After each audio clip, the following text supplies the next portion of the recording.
रचित सुसमाचार अध्याय 5 वचन 13 में पढ़ रहा हूं, ध्यान से सुनिए। तुम पृथ्वी के नमक हो, परंतु यदि नमक का स्वाद बिगड़ जाए तो वह फिर किस वस्तु से नमकीन किया जाएगा? फिर वह किसी काम का नहीं, केवल इसके कि बाहर फेंका जाए और मनुष्यों के पैरों के तले रौंदा जाए। Hallelujah, hallelujah, hallelujah, hallelujah, hallelujah, hallelujah. प्रभु यीशु मसीह यहाँ पर विश्वासियों की परमेश्वर के नज़र में विश्वासियों की क्या अहमियत होती है उसके विषय में बता रहा है कि एक विश्वासी की तरफ जब परमेश्वर देखता है, जब उस पर श्रद्धा भाव रखने वालों की तरफ जब परमेश्वर देखता है, तो परमेश्वर की नज़र में हमारी क्या मूल्यता रहती है, हमारी क्या कीमत होती है, हमारी क्या अहमियत होती है, उसके विषय में प्रभु यीशु मसीह यहाँ पर बता रहा है। ऐसे तो बहुत बार प्रभु यीशु मसीह ने विश्वासियों के प्रति परमेश्वर के हृदय में क्या है इसके विषय में बहुत बार जिक्र किया था। यहाँ तक कि प्रभु यीशु मसीह कहता है कि 5 गोरे 2 दमड़ियों को बिकती है, लेकिन उनमें से एक को भी परमेश्वर भूलता नहीं है। यहाँ तक परमेश्वर ने कहा कि मैं तुम्हारा चरवाहा हूँ और तुम मेरी भेड़ें हो। और जो सच्चा चरवाहा होता है वह अपने भेड़ों की रखवाली करने के लिए अपनी जान भी न्योछावर कर देता है, अपनी जान भी दे देता है। तो प्रभु यीशु मसीह ने वो जान भी दे दी। बहुत सी चीज़ों में परमेश्वर ने ये बताया है कि आप यानी कि आप और मैं, हम परमेश्वर के नज़र में क्या अहमियत रखते हैं। और ये वचन भी हमें परमेश्वर के नज़र में हमारी क्या अहमियत है, हमारी क्या मूल्यता है, हमारी क्या कीमत है, उसके विषय में हमें बहुत ही विस्तार से बताता है। परमेश्वर कहता है कि तुम पृथ्वी के नमक हो। परमेश्वर हमें नमक कहता है। और बाद में आगे की बात भी परमेश्वर कहता है कि यदि नमक का स्वाद बिगड़ जाए, या नमक अपना खारापन छोड़ दे, या नमक अपना नमकीनपन छोड़ दे, तो उस नमक कोई काम का नहीं है। लेकिन जब नमक होता है, हम पहले नमक के विषय में जानेंगे कि परमेश्वर नमक के विषय में क्या बोल रहा है। जो घरेलू लोग होते हैं, जो खाना बनाना जानते हैं, और रोज़मर्रा छोटे से लेकर बड़े तक, छोटे बच्चे से लेकर बुजुर्ग तक, कोई ऐसा इंसान नहीं जिसको नमक क्या है ये पता नहीं है। सबको पता है नमक क्या है। नमक खाने में कैसा लगता है? खारा लगता है। नमक खाने में कैसा लगता है? नमकीन लगता है। और यीशु मसीह ने इतना बहुत ही विस्तार से हमें ये बताया है कि तुम यानी कि हम, यानी कि मैं, यानी कि आप पृथ्वी के नमक हो। परमेश्वर आपको कहता है नमक। नमक क्या करता है? नमक बेजान में जान डाल देता है। यानी कि यदि कोई खाना होगा जो बेस्वादा होगा, जिसमें कोई स्वाद नहीं भरा है, यदि चुटकी भर नमक डालेंगे तो फटाक से स्वाद आ जाता है। आप कितने भी महंगी सब्जियां लाओ, या ऑर्गेनिक फार्मिंग जिसको बोलते हैं, जैविक खाद के ऊपर जो सब्जियां उगाई जाती है, जिसको ऑर्गेनिक फार्मिंग बोलते हैं, जो मतलब रोजमर्रा की जो सब्जियां होती हैं उससे थोड़ी महंगी बिकती है या थोड़ी महंगी मिलती है, वो सब्जियां भी लाएंगे और बहुत अच्छा पकवान बनाएंगे, बहुत सारा पकवान बनाएंगे, लेकिन नमक डालना भूल जाएंगे तो सारा खाना एक तरफ और नमक एक तरफ। नमक में इतनी ताकत होती है, बेस्वाद में भी स्वाद डालता है। नमक में इतनी ताकत होती है कि वो खराब नहीं होने देता, चीज़ को खराब नहीं होने देता। जो सूखी मछलियां होती है उसको जब सुखाने रखते हैं तो नमक ही डालते हैं। क्यों? क्योंकि उसको फंगस ना आए, वो खराब ना हो, इसलिए नमक काम करता है। नमक खराब नहीं होने देता। तो नमक की बहुत सारी चीज़ें हैं, नमक की बहुत सारे फायदे हैं, नमक की बहुत सारी बातें हैं। और इस वजह से परमेश्वर हमें कहता है कि तुम पृथ्वी के नमक हो। क्या आपको ये बात पता है कि नमक का कोई विकल्प नहीं है? जैसे कि बीच में आप यदि बाजार हाट करते होंगे तो आपको ये पता होगा कि बीच में बहुत टमाटर महंगे बिकते थे, 200 रुपये किलो। मैं खुद 40 रुपये पाव किलो लाया था, मतलब 10 रुपये पाव किलो में 4 टमाटर आए, 4 मतलब 10 रुपये का एक टमाटर हो गया। तो किसी ने मुझे कहा कि यदि टमाटर नहीं है तो आपको यदि हल्का खट्टापन चाहिए तो आप इमली का भी इस्तेमाल कर सकते हैं। मैं बोला हाँ ये तो है, इमली भी इस्तेमाल कर सकते हैं। किसी ने और आगे जाकर कहा कि नींबू का भी इस्तेमाल कर सकते हैं, यानी खटास के लिए या खटाई के लिए बहुत से विकल्प हैं। यदि आपको कुछ मधु गोड़ला क्या बोलता है, मीठा, यदि आपको कुछ मीठा चाहिए तो मीठे में भी बहुत विकल्प है। शक्कर हो गई, गन्ना हो गया, शहद हो गया, सब कुछ है। यदि आपको कुछ कड़वा चाहिए तो कड़वा तो सबसे पहला नाम आता है करेले का, तो करेला भी है, नीम भी है, बहुत से विकल्प है, लेकिन नमक का कोई विकल्प नहीं है। नमक नहीं डालेंगे तो ये डाल देंगे तो स्वाद आ जाएगा, नहीं, कुछ नहीं। नमक ही ऐसा है जो स्वाद भर सकता है। नमक ही ऐसा है जो बेजान वस्तु में जान डालने की ताकत रखता है। तो ध्यान रखना, परमेश्वर हमें क्या कहता है, तुम पृथ्वी के नमक हो, यानी कि आप बेजान में जान डालने की ताकत रखते हैं। Hallelujah, hallelujah, hallelujah, hallelujah. इसलिए हम नमक के विषय में जानेंगे तो कोई बहुत ही विद्वान होगा, वो कहेगा नमक नहीं हुआ तो क्या हुआ, हम समंदर के पानी से बना लेंगे। तो हमारे पास भी खारा पानी आता है, जाते वक्त मैं आपको 1 लीटर दे दूंगा, देखना उससे वो दाल बनती है क्या, देखना उससे चावल बनता है क्या, सब्जी बनती है क्या, हो सकता है बनेगी, लेकिन खारेपन का कुछ एक मात्रा होती है।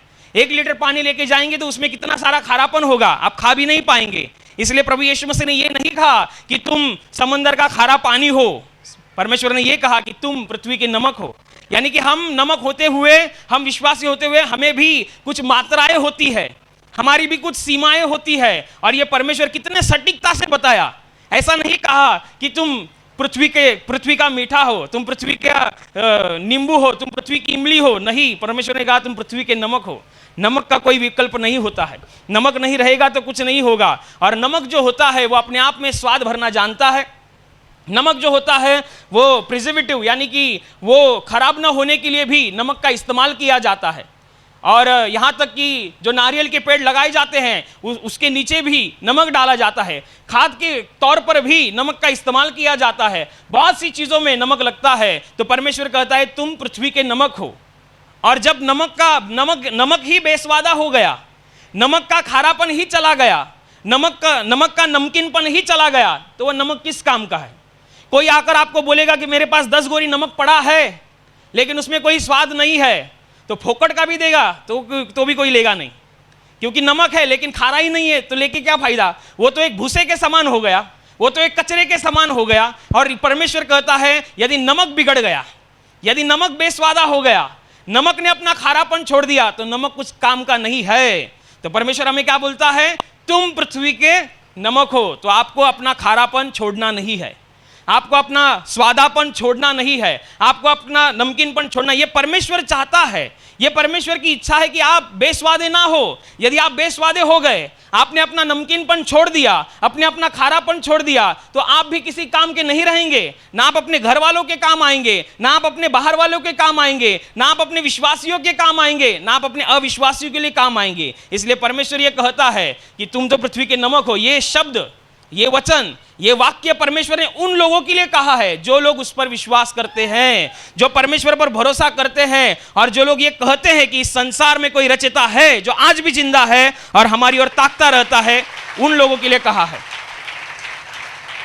हर एक इंसान इस वचन में बैठता नहीं है, हर एक इंसान उस वचन में पात्र नहीं रहता है। ये उन लोगों के लिए कहा है जो ऐसा मानते हैं कि परमेश्वर है। ये बात ही मानना सबसे आज की बहुत बड़ी बात है। परमेश्वर है। आज लोग कहते हैं कि परमेश्वर कुछ नहीं, सब कुछ अपने आप हो गया, सब कुछ अपने आप हो गया। क्या सब कुछ अपने आप हो गया? अरे घर बनाना रहेगा 10 बाई 10 फीट का भी, मुंबई में तो इतना घर भी बहुत बड़ा माना जाता है, 10 बाई 10 फीट का। और यहाँ के आगे आ जाएंगे, दहीसर के आगे, तो हो सकता है 15 बाई 20 का होगा। तो वो घर बनाने का रहेगा तो कितना दिमाग लगाना पड़ता है। कहाँ पे दरवाजा होना चाहिए, कहाँ पे खिड़की होनी चाहिए, कहाँ पे बाथरूम होना चाहिए, कहाँ पे वो पानी जाना चाहिए, कहाँ से वेंटिलेशन होगा, कहाँ से हवा आर पार होगी, पूरा दिमाग लगाकर जी जान लगा देते हैं। वो कड़िया को बुलाते हैं, उससे भी सलाह मशवरा करते कि क्या लगता है तुमको, कितना फुट का बनाना चाहिए। वो बोलेगा कि ऐसा बनेगा, इतना फुट का बनेगा तो अच्छा रहेगा, आपको भी अच्छा रहेगा। ये नहीं, वो बहुत सी चीज, तब जाकर एक मकान बनता है, तब जाकर एक घर बनता है। तो ये सारा पृथ्वी जो बना है, तो क्या लगता है आपको, ये तो अपने आप थोड़ी बना है। कौन ऐसा इंसान है जो रात को सोते समय ऐसा बोलता है कि प्रभु आज तो मैं सो रहा हूं, लेकिन कल बराबर से सूरज को उगा देना, कल बराबर से सुबह होनी चाहिए। और जब सुबह होती है तो कौन ऐसा इंसान है जो प्रार्थना करता है कि देख प्रभु सुबह तो हो गई, लेकिन रात टाइम पर करना क्योंकि मुझे सोना है। काम आज ज्यादा हो गया, रात बराबर टाइम पर, आपको कुछ करना नहीं पड़ता, बराबर सब कुछ नियम तालिका के अनुसार जो कुछ भी परमेश्वर ने रचा है, जिन ऋतुओं को रचा है, जिन समयों को रचा है, सब कुछ अपने आप में बराबर काम करते जा रहा है। और इसलिए ये लोग विश्वासी होते हैं, वो कहते हैं कि इस संसार का कोई रचेता है, कोई इस संसार का निर्माण करता है, और वो दूसरा तीसरा कोई नहीं बल्कि वो परमेश्वर, हमारा उद्धार करता प्रभु यीशु मसीह है। बाइबल बताती है कि सब कुछ उसी में रचा गया, सब कुछ उसी के द्वारा रचा गया, सब कुछ उसी के लिए रचा गया। तो वो उगम स्थान है, वो उगम करना जानता है, वो बनाना जानता है, और इस बनाने वाले पर विश्वास करना, यही बड़ी बात हो गई। और उन लोगों के लिए परमेश्वर कहता है कि तुम पृथ्वी के नमक हो। जो लोग विश्वास करते हैं कि परमेश्वर है, जो लोग विश्वास करते हैं कि परमेश्वर आज भी काम करता है, जो लोग विश्वास करते हैं कि जो कोई इस धरती पर हाथ जोड़कर, घुटना टेक कर प्रार्थना करता है तो जवाब देने वाला आज भी जिंदा है, ये विश्वास करता है, तो आप पृथ्वी के नमक हो।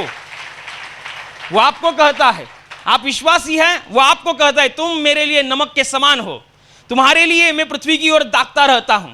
आपको पता है अब्राहम के समय में, जो अब्राहम जिसको विश्वास का बाप कहा गया है, उसके समय में एक नगर हुआ करता था, सदम और गमोरा। ये सदम और गमोरा, इस नगर के लोग पाप में इतना बढ़ चुके थे कि परमेश्वर को भी क्रोध आ गया। और एक दफा ऐसे भी हुआ कि परमेश्वर ने ठान ली कि ये नगर को छोड़ूंगा नहीं, ये नगर को छोड़ूंगा नहीं, क्योंकि ये नगर परमेश्वर से बहुत दूर जा चुका है, इंसानियत नाम की कोई चीज नहीं है, अच्छाई की कोई बात नहीं है, सब कुछ उलट पुलट हो गया है। मैंने किस रीति से इनको बनाया है, किस लिए बनाया है, ये सब बातें छोड़ छाड़ कर ये अपनी ही रीति से स्वैराचार से जी रहे हैं, और पापों में, सुबह से उठने से लेकर रात को सोने तक पापों में ही पापों में है। तो परमेश्वर को एक बार क्रोध आ गया, और ये बात अब्राहम को पता चली कि सदम और गमोरा का न्याय होगा, सदम और गमोरा का न्याय होगा, और कोई बचेगा नहीं, कोई बचेगा नहीं। तो अब्राहम ने जैसा तैसा हिम्मत करके परमेश्वर को पूछा कि हे परमेश्वर, सदम और गमोरा के लोग तो ऐसे हैं, ये तो मैं मानता हूं, लेकिन उस नगर में यदि 50 लोग धर्मी होंगे तो क्या तू उनको भी मारेगा? क्या बोलता है? सदम और गमोरा पूरा नगर पापी है, हो सकता है उसमें 50,000 लोग रहते होंगे, दोनों नगर को मिला के 50,000 पकड़ो, 10,000 पकड़ो, आपको कितना पकड़ना है वो पकड़ो। तो अब्राहम कहता है कि यदि उस नगर में 50 लोग भी होंगे तो क्या उन 50 लोगों को भी वो न्याय का सामना करना पड़ेगा? तो परमेश्वर कहता है नहीं, यदि 50 लोग मिल गए तो सदम गमोरा को छोड़ दूंगा। तो अब्राहम आगे जाकर और बोलता है, मैं तेरे सामने राख के समान हूं, तेरे साथ जबान लड़ाना ये मेरा काम नहीं है, फिर भी मैं पूछता हूं, यदि 50 में से 5 कम हो गए और 45 ही धर्मी लोग वहां पर ठहरे तो क्या तू नाश करेगा? परमेश्वर बोलता है नहीं, 45 भी होंगे तो भी मैं नाश नहीं करूंगा। अब्राहम और जाके आगे पूछता है कि हे परमेश्वर, तू बड़ा है, तू सबसे जानने वाला, तू रचेता है, यदि उस नगर में 30 लोग भी मिलेंगे तो तू क्या उस नगर को छोड़ेगा? हाँ, मैं छोड़ूंगा। और जाकर बोलता है, प्रभु तेरे साथ जबान लड़ाना मेरा काम नहीं है, यदि 20 लोग मिलेंगे तो तू क्या उस नगर को छोड़ देगा? परमेश्वर बोलता है 10 भी मिलेंगे तो भी मैं उस नगर को छोड़ूंगा। ये नमक की ताकत है। धर्मी इंसान को नमक कहा गया है, धर्मी इंसान को बताया गया है। यदि उस 50,000 लोगों में 50 भी धर्मी निकले तो परमेश्वर बोलता है वो न्याय से चूक जाएंगे, मैं नहीं देखूंगा उनकी तरफ। 30 लोग भी निकले तो भी छोड़ दूंगा, 20 लोग भी निकले तो भी छोड़ दूंगा, 10 भी निकले तो भी छोड़ दूंगा। तो ध्यान रखना, नमक की ताकत क्या है, एक धर्मी इंसान की ताकत क्या है, आपकी ताकत क्या है। हो सकता है आप जिस मोहल्ले में रहते हो उस मोहल्ले के चारों तरफ पाप पाप पाप होगा, लेकिन आप रोजमर्रा सुबह को, शाम को, दोपहर को घुटना टेककर परमेश्वर की दुहाई देते हैं, परमेश्वर आपके नगर को बचाएगा। आपके द्वारा परमेश्वर आपके नगर को बचाएगा, आपके गांव को बचाएगा, आपके मोहल्ले को बचाएगा। क्यों? क्योंकि आप परमेश्वर के नजर में, उसके नजर में आप नमक हो। ये नमक की ताकत है, ये नमक की ताकत है। ये कितनी बड़ी ताकत है, परमेश्वर हमको कितना बड़ा बोलता है। अब्राहम को बोला कि अब्राहम को बताया, पूरा नगर में 50 भी मिलेंगे तो भी मैं नहीं क्रोध करूंगा, छोड़ दूंगा उनको। 50,000 लोगों को रक्षा करने की उनके पास उतनी धर्मी जन है। धर्मी लोगों को कहा गया है कि तुम पृथ्वी के नमक हो, यह आपको कहा गया है। लेकिन परमेश्वर हमको हिदायत भी देता है, एक सलाह भी बताता है कि तुम तो पृथ्वी के नमक हो। आज विश्वासी हो तुम, आज प्रार्थना में बैठे हो, आज हालेलुया कर रहे हो, आज बाइबल पढ़ रहे हो, लेकिन ये लगातारी में बने रहना, इसको छोड़ना नहीं, अपने खारेपन को छोड़ना नहीं। ये जो खारापन है ये आपकी धार्मिकता है। खारापन क्या है? आपके अंदर का जो विश्वास है, वो आप जिस वचन के ऊपर विश्वास करते हुए अपने जीवन को चलाते हैं, वे आपके जीवन का खारापन है। आप परमेश्वर को प्रभु मानते हैं, यह आपके जीवन का खारापन है। आपके हृदय में परमेश्वर के प्रति विश्वास है, यह आपके जीवन का खारापन है। परमेश्वर कहता है खारेपन को ना छोड़ना, क्योंकि इसी वजह से तुम्हारे जीवन को स्वाद आता है। और जिस गली, जिस मोहल्ले, जिस घर में, जिस घराने में, जिस बिल्डिंग में, जिस गांव में, जिस पंचायत में, जिस शहर, जिस देश में रहोगे, वह शहर बचाया जाएगा, क्योंकि तुम्हारे लिए मैं उसे छोड़ दूंगा। तो हमको खाली इतना है, हमको तो यह पता चला है कि हम तो परमेश्वर की नजर में नमक है। हम इतनी ताकत रखते हैं, या हमारी अहमियत इतनी है कि तुम परमेश्वर के नमक हो। ये पृथ्वी सारी जो है वो अंधकार में डूब चुकी है। जहां देखो, यदि आप अखबारों को पढ़ेंगे, यदि आप न्यूज चैनल को देखेंगे, तो आपको यह पता चलेगा कि संसार की हालत क्या होती जा रही है। इंसानियत नाम की कोई चीज बचती नहीं दिखाई दे रही है। विश्वास नाम की कोई चीज दिखाई नहीं दे रही है। आज भी लोग कहते हैं प्रार्थना से थोड़ी कोई चंगा होता है, क्योंकि विश्वास की कमी हो गई है। तो बाइबल में पहले से ही लिख कर रखा है। लेकिन ये सारी बातें, ये अंधकार की बातें, ये परमेश्वर को घृणा लाने वाली बातें होते हुए भी आप जैसे लोग यदि पृथ्वी पर है, परमेश्वर अभी भी मंद क्रोधी है। वो बोलता है नहीं, ये लोग नमक है, ये लोग बचाएंगे। ये जिस किसी को भी गवाही बताएंगे उसको खराब नहीं होने देंगे। नमक खराब नहीं होने देता किसी चीज को। ये अचार डालते हैं, आपको पता रहेगा, जो बहनें उनको ज़्यादा पता रहेगा। अचार डालते तो उसमें ज़्यादा नमक की मात्रा होती है। क्यों? क्योंकि वो खराब नहीं होने देता। तो जब आप किसी को सुसमाचार बताते हैं, तो आपके पास जो खारापन है, जो परमेश्वर का स्वादापन है, नमकीनपन है, वो आप दूसरों को देते हैं। हर एक का जीवन शैतान खराब करना चाहता है। शैतान उसमें फंगस लाना चाहता है, शैतान उसको बर्बाद करना चाहता है। लेकिन आप जैसा, मेरे जैसा इंसान जब गवाही को बताता है कि क्या चल रहा है तेरे जीवन में, कितनी सारी दुख है, तकलीफें हैं, बीमारियां हैं, चलो आओ प्रार्थना में, चलो आओ यीशु मसीह के पास, उसने सलीब उठाई है, उसके सलीब को उठाने से, कोड़े खाने से तुम चंगे हो गए हो, ये खारापन आप दूसरों को देते हैं।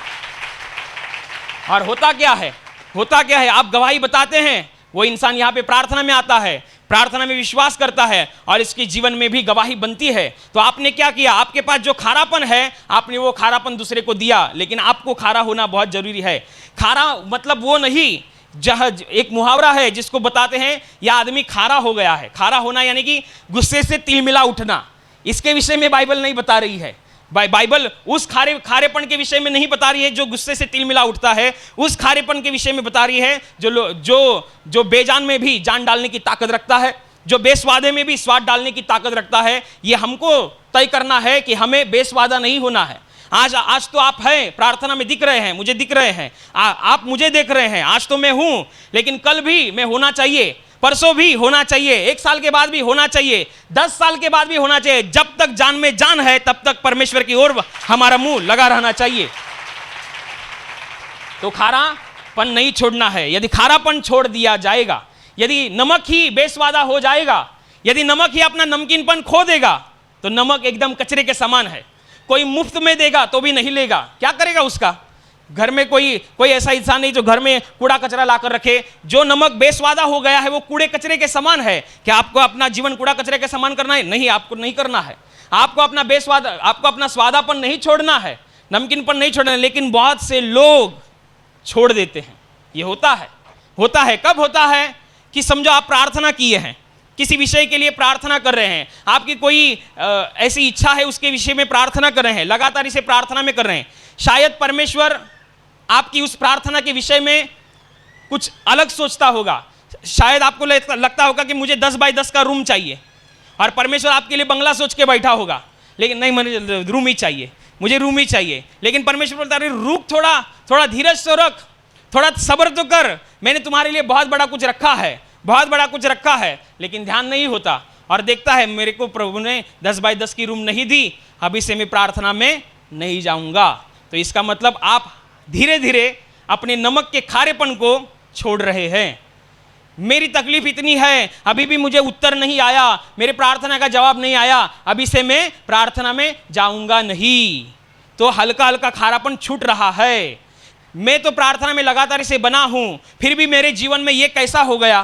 फिर भी मेरे जीवन में ये तकलीफ कैसे आ गई? अचानक से मेरे जीवन में ऐसा क्यों हो गया? ऐसा नहीं होना चाहिए था। अभी से मैं प्रार्थना करूंगा नहीं। तो ऐसे ऐसे करके आहिस्ता आहिस्ता वो खारापन छूट जाता है। आहिस्ता आहिस्ता आप जो नमक है आपका खारा, आप बेस्वादे हो जाते हैं। और बेस्वादा होना ये आपके लिए हानिकारक है, ना कि परमेश्वर के लिए। ये आपके लिए हानिकारक है। परमेश्वर चाहता है कि आप अपने खारेपन को ना छोड़ें, आप अपने स्वादेपन को ना छोड़ें, क्योंकि परमेश्वर ने आपको ये कहा है कि आप पृथ्वी के नमक हो। बहुत से लोग किसी छोटी मोटी चीज़ों के लिए प्रार्थना में आना छोड़ देते हैं, छोटी मोटी चीज़ों के लिए प्रार्थना करना छोड़ देते हैं, बाइबल पढ़ना छोड़ देते हैं। उनकी मर्जी से, उनकी इच्छा के अनुसार जब नहीं होता हुआ देखते हैं, प्रार्थना में आना छोड़ देते हैं। लेकिन ध्यान रखना, आप जो सोचते हैं या आपकी जो इच्छाएं हैं या जो आपकी विचार करने की जो सीमा है, उसको एक मर्यादा है। लेकिन परमेश्वर आपसे कुछ अच्छा सोच के बैठा होगा, लेकिन आपका ध्यान ही नहीं उसकी तरफ। यह आपके ऊपर है, आपको कैसे करना है। प्रार्थना पूरी हो या ना हो, लेकिन प्रार्थना करना छोड़ना नहीं है। जवाब आता हुआ दिखे या ना दिखे, प्रार्थना करना छोड़ना नहीं है। प्रार्थना सभा में आते हैं, प्रार्थना समय कोई आप पर गिरता है, या कोई हमारे प्रभु सेवक आपको कुछ आगे बढ़ने के लिए, पीछे होने के लिए कुछ बोलते हैं, आपको गुस्सा आता है, आप बोलेंगे अभी से मैं प्रार्थना में आऊँगा नहीं, ऑनलाइन देखूंगा। या ऑनलाइन उन लोगों के लिए जो बहुत दूर दराज रहते हैं, जो बहुत लंबे से रहते हैं। यही नायगांव में और दादर में रहने वाले लोगों के लिए नहीं है, आपको तो यहीं पर आना पड़ेगा, क्योंकि परमेश्वर ने आपके लिए मेज सजा कर रखी है। उस मेज पर आप आएंगे तो आप ज्यादा आशीषित होते रहेंगे। तो खारापन छोड़ना नहीं है। हो सकता है आप अकेले विश्वासी होंगे, आपके घर में, आपके घराने में आप अकेले विश्वासी होंगे, लेकिन परमेश्वर क्या कहता है, आप नमक हो। तो आप अपने लोगों को, आपके घराने को आप खराब होने नहीं देंगे, क्योंकि आपके भीतर जो धर्मीपन है, जो आपका विश्वास है, वो आपको चुप नहीं बैठने देगा। वो आपके अंदर से कुछ ऐसी बातें निकालेगा, आपके द्वारा कुछ ऐसा करेगा, आपके द्वारा कुछ ऐसे रिजल्ट आएंगे जो आपका घराना, आपके लोग देखेंगे और बदल जाएंगे और बोलेंगे कि जो तू मानता था यीशु मसीह को, वही सच्चा परमेश्वर है, वही सच्चा उद्धार करता है। इसलिए हमें पूरा ध्यान हमारे खारेपन की तरफ लगाते रहना चाहिए। बेस्वादा नहीं होना है। प्रार्थना का उत्तर नहीं आता हुआ देखते हैं तो बेस्वादा नहीं होता है। हो सकता है परमेश्वर कुछ अलग सोच कर बैठा होगा। जैसे कि एक इंसान 20 साल से एक कंपनी में जॉब करता है और उस कंपनी का मालिक खुश हो जाता है और अपने काम करने वाले कर्मचारियों को बोलता है कि आज मैं बहुत खुश हूँ, आपको भेंट के तौर पर कुछ ना कुछ देना चाहता हूँ। सब लोगों की लाइन लगती है, किसी को 5,000, किसी को 10,000, किसी को सोने की चेन, किसी को सोने की अंगूठी, सब कुछ देता है। और एक इंसान आता है जिसका नंबर लास्ट में होता है। वो 20 साल से वहां पर वफादारी से काम करता रहा था और जब उसका नंबर आया, उसका मालिक वहां से चला गया और ये कुड़कुड़ाने लगा, क्या बोलने का, 20 साल मैंने यहाँ पर वफादारी से काम किया, 20 साल मैं यहाँ पर मैंने खून पसीना बहाया, खून पसीना एक किया, अपना कंपनी समझकर मैंने काम किया, और जब मुझे कुछ देने का टाइम आया तो मालिक चला गया। सबको 2 महीने से काम पर लगा है उसको सोने का अंगूठी दिया, 1 महीने से काम पर लगा है उसको 10,000 दिया। मैं तो 20 साल से काम पे हूँ और ये ऐसा है, मेरा मालिक ही ऐसा ही है। क्या बोलने का, मेरा मालिक ऐसा ही है, मेरा मालिक ऐसा है। कोई जाकर मालिक को बता देता है कि वो देखो, वो आपका आदमी जो 20 साल से काम पे है, आप वफादार वफादार वफादार बोलते हैं और देखो वो कुड़कुड़ा रहा है, कितना अनाप शनाप बोल रहा है, गाली दे रहा है, ये कुड़कुड़ा रहा है। तो मालिक सिर पे हाथ मारता है, क्या बोलने का उसको। उसके लिए मैंने एक भारी गाड़ी बुक करके रखी थी, शोरूम में आने के लिए अभी टाइम था, इसलिए मैं वहां से चला गया, अभी गाड़ी कैंसल। तो कुड़कुड़ाने से क्या होगा, जो बड़ा दिया गया है उससे आप चूक जाएंगे।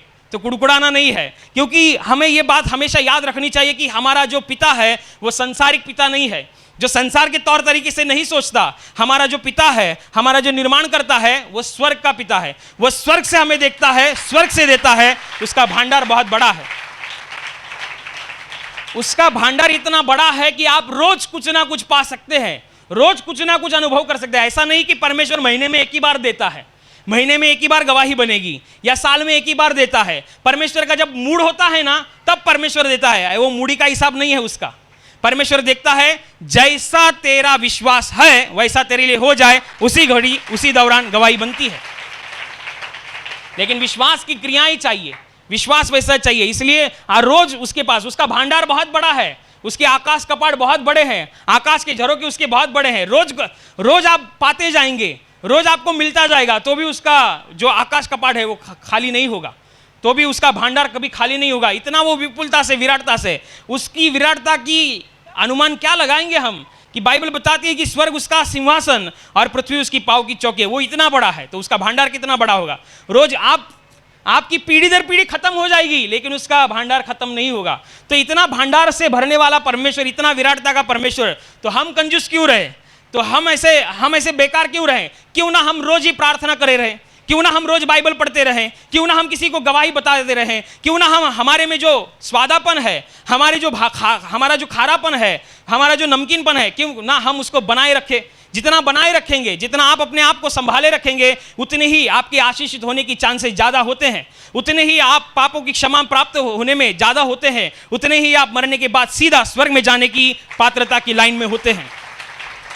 इसलिए परमेश्वर ने जो हमें कहा है तुम पृथ्वी के नमक हो, ये परमेश्वर हमारी अहमियत, उसके नज़र में हमारी क्या अहमियत है वो तो बता ही रहा है, वरन वो हमें एक ड्यूटी भी दे रहा है कि अपने नमकीनपन को छोड़ना नहीं है, अपने आप को बेस्वादा नहीं करना है। तो बेस्वादा नहीं करेंगे तो आपकी भलाई रहेगी। परमेश्वर आपके द्वारा कितने लोगों के जीवन में कार्य करेगा। आप यदि यहाँ पर आए हैं तो आपको किसी ने बताया होगा, किसी ने आपको अपना खारापन दिया होगा, किसी ने अपने आप का स्वादापन आपको दिया होगा, तब जाकर आप प्रार्थना में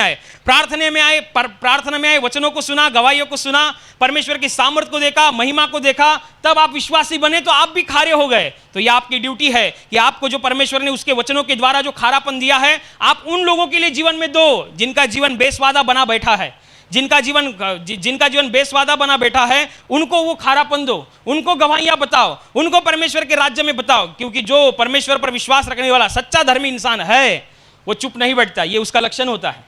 ये चुप नहीं बैठता, कैसे भी करके किसी को कुछ ना कुछ बताना है। आज मैंने जो गवाही सुनी है, एक को तो बताऊंगा ही बताऊंगा, ये हफ्ते में एक को तो बताऊंगा, ये हफ्ते में किसी एक को तो लाऊंगा कि तुम आओ, तुम परमेश्वर की भेड़ हो जो परमेश्वर से दूर जा चुके हो। परमेश्वर तुम्हें मेरी ओर से आवाज दे रहा है, मेरे द्वारा आवाज दे रहा है, तुम आओ प्रार्थना में बैठो, तो स्वर्ग के राज्य से तुम्हारे जीवन में भी स्वर्गीय आशीष उतरेंगी और गवाहियां बनेंगी। और खारापन हमें परमेश्वर के राज्य में बनाने रखने के लिए परमेश्वर के द्वारा हमें पवित्र आत्मा के द्वारा सहायता मिले, बुद्धि और समझ मिले। इसलिए हम सब मिलकर प्रार्थना करेंगे। Hallelujah, hallelujah. और अभी प्रार्थना करने का समय है। प्रभु यीशु मसीह ने कहा, यद्यपि तुम मेरे नाम से कुछ मांगोगे तो वह परमेश्वर की महिमा के लिए तुम्हें दिया जाएगा। हाँ, उसका वचन यही सत्य है। वह अपने वचनों को पूरा करना जानता है, वह अपने वचनों को पूरा करने की सामर्थ रखता है। इसलिए हम उसके वचनों पर और सामर्थ के ऊपर विश्वास रखते हुए विश्वास के द्वारा प्रार्थना करेंगे। आपके जिस हिस्से पर बीमारी है उस हिस्से पर हाथ रखिए, और वहाँ हाथ नहीं रख सकते तो अपने सीने पर हाथ रखिए। आपके जीवन में से और शरीर में से हर एक दुख, तकलीफ, बीमारी प्रभु यीशु मसीह के पवित्र नाम इसी क्षण नष्ट हो जाए। आपके जीवन के बंधन और श्राप प्रभु यीशु मसीह ने बहाए हुए पवित्र लहू के द्वारा इसी क्षण टूट जाए। आपके जीवन की समस्या और शैतान का भयावह अंधार प्रभु यीशु मसीह के दिव्य और पवित्र प्रकाश के द्वारा इसी क्षण नष्ट हो जाए। आप पर, आपके परिवार के ऊपर प्रभु यीशु मसीह के महान आशीष आए। आमीन।